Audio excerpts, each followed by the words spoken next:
Alors, dans ce 5e tableau, vous avez vraiment plein d'éléments divers et variés, à savoir, clairement, une asymptote oblique en y égale 2x, elle est notée noir sur blanc, à ce niveau-ci. Vous avez une asymptote horizontale à gauche en y égale moins 4, puisque la limite en moins l'infini va tendre vers moins 4, est égale à moins 4. Vous avez la croix qui est le signe distinctif d'un point anguleux dont on ne connaît pas les angles des tangentes ici, puisqu'on est dans un exercice très subjectif, on ne connaît pas f de x. Vous savez qu'en 0, il va y avoir une racine avec divers changements et on a des asymptotes verticales en x égale 1 et en x égale moins 1. Bon, ces différentes choses pourraient éventuellement déjà être représentées sur le graphique. Donc asymptote verticale en x égale 1, une asymptote verticale en x égale moins 1, une asymptote horizontale en moins 4 pour la partie gauche du graphique, et une asymptote oblique en y égale 2x pour la partie droite du graphique. Donc on a quelque chose qui monte très fort comme ceci. Voilà.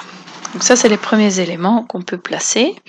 On sait évidemment qu'on a aussi une racine en 0, 0, donc la fonction va passer par ce point.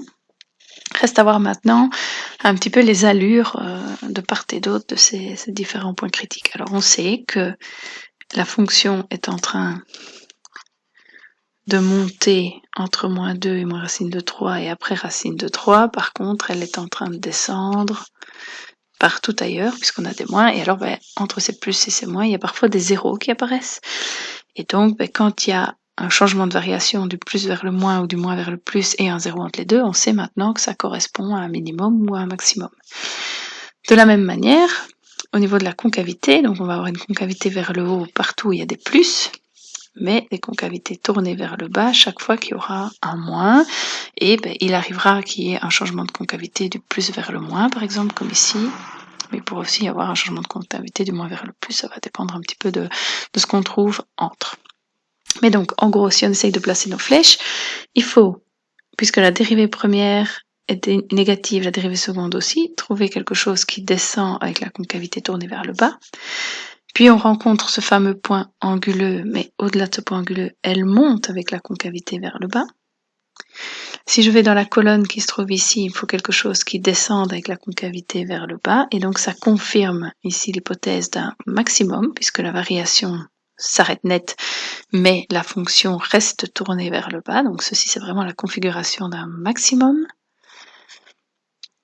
Par contre, à droite, la fonction descend de part et d'autre du zéro, mais elle change de concavité. Elle était tournée vers le haut à gauche du zéro, elle est tournée vers le bas après. Donc si on place nos flèches, il faut quelque chose qui descende de concavité vers le haut, et puis qui descende avec la concavité vers le bas. Donc il y a bien un changement d'inflexion, mais un changement d'inflexion ici très particulier, puisque si je l'entoure en rouge, la dérivée première s'annule. Autrement dit, si la dérivée première s'annule, c'est qu'elle n'est ni en train de monter ni en train de descendre, et donc notre changement d'inflexion va se traduire par un point d'inflexion horizontal.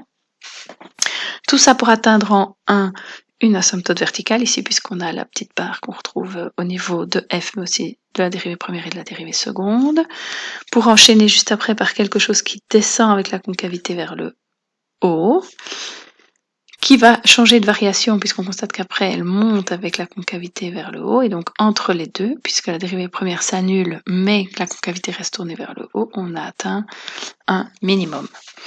Voilà, là on a trouvé tous les éléments nécessaires au graphique. Donc il nous faut une fonction qui descend plus bas que l'asymptote horizontale pour atteindre en moins 2 un point anguleux. Alors on va pas le mettre trop bas ce point anguleux, je vais venir le placer ici. Donc il faut descendre avec la concavité tournée vers le bas. Mais pour avoir un point anguleux, il faut descendre de manière oblique. Voilà. Et puis, il faut faire quelque chose d'un peu particulier à ce niveau-ci. Il faut que ça remonte pour atteindre un maximum avant de redescendre et longer l'asymptote verticale qui se trouve en x égale moins 1. Donc, c'est un tout petit sursaut comme ça, avec un maximum en moins racine de 3, mais moins racine de 3 de l'ordre de 1,6, 1,7. Enfin bref, on est quelque part par ici. Oups, et on descend le long de l'asymptote verticale. Vous voyez ici le petit soubresaut. Avec, si on les trace, une tangente oblique ici en rose croissante et une tangente oblique décroissante en vert qui marque bien notre point anguleux.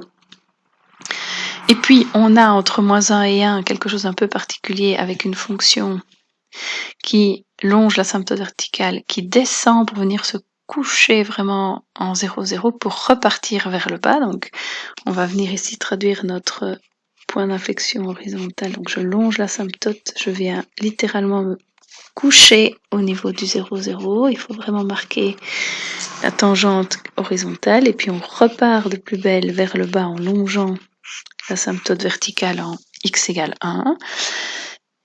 Et une fois qu'on a passé cette deuxième asymptote verticale, il faut tracer un morceau de fonction qui descend, qui atteint un minimum en racine de 3, donc racine de 3 autour de 1,6, 1,7, pour remonter en suivant l'asymptote oblique.